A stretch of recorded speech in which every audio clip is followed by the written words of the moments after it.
और तो क्या कहूँ, सत असत, नित्य अनित्य, कारण कार्य रूप से जो कुछ है वह सब मैं ही हूँ। तात्पर्य है कि जैसे महात्मा की दृष्टि में सब कुछ वासुदेव यानी भगवत स्वरूप ही है, वासुदेवस सर्वम, ऐसे ही भगवान की दृष्टि में सत असत कारण कार्य सब कुछ भगवान ही है। परंतु सांसारिक लोगों की दृष्टि में सब एक दूसरे से विरुद्ध दिखते हैं। जैसे जीना और मरना अलग अलग दिखता है, उत्पत्ति और विनाश अलग अलग दिखते हैं, स्थूल और सूक्ष्म अलग अलग दिखते हैं, सत्व रज और तम ये तीनों अलग अलग दिखते हैं, कारण और कार्य अलग अलग दिखते हैं, जल और बर्फ अलग अलग दिखते हैं। परंतु वास्तव में संसार में भगवान ही प्रकट होने से, भगवान ही बने हुए होने से सब कुछ भगवत स्वरूप ही है। भगवान के सिवाय उसकी स्वतंत्र सत्ता है ही नहीं। जैसे सूत से बने हुए सब कपड़ों में केवल सूत ही सूत है, ऐसे ही वस्तु, व्यक्ति, क्रिया, पदार्थ आदि सब कुछ केवल भगवान ही भगवान है। यहाँ परिशिष्ट भाव यह है कि सृष्टि से पहले भी परमात्मा थे और अंत में भी परमात्मा रहेंगे, फिर बीच में दूसरा कहाँ से आया।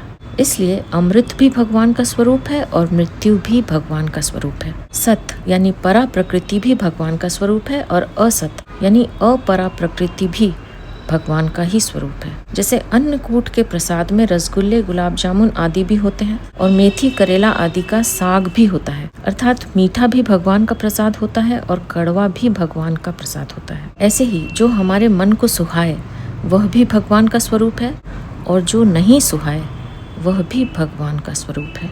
सूर्य रूप से जल को ग्रहण करना और फिर उसको बरसा देना, ये दोनों विपरीत कार्य यानी ग्रहण और त्याग भी भगवान ही करते हैं। इतना ही नहीं, जल रूप से ग्रहण किए जाने वाले भी भगवान हैं, बरसने वाले भी भगवान हैं और वर्षा रूप क्रिया भी भगवान ही है। सदा सच्चा हम अर्जुना। संसार में सत यानी परा और असत यानी अपरा के सिवाय अन्य कुछ नहीं है। संसार असत है और उसमें रहने वाला परमात्म तत्व सत है। शरीर असत है और उसमें रहने वाली जीवात्मा सत है।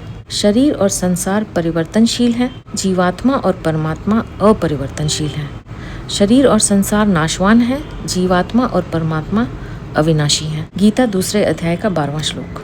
भगवान कहते हैं कि परिवर्तनशील भी मैं हूँ और अपरिवर्तनशील भी मैं हूँ, नाशवान भी मैं हूँ और अविनाशी भी मैं हूँ। तात्पर्य है कि सब कुछ भगवान ही भगवान है, भगवान के सिवाय और कुछ भी नहीं है। गीता 7वें अध्याय का 7वां श्लोक। ना सतो विद्यते भावो ना भावो विद्यते सतः। इसमें तो विवेक है, पर सदा सच्चा हम, इसमें विवेक नहीं है, प्रत्युत विश्वास है। सब कुछ भगवान ही है, यह विश्वास विवेक से भी तेज है। कारण कि विवेक वहीं काम करता है जहाँ सत और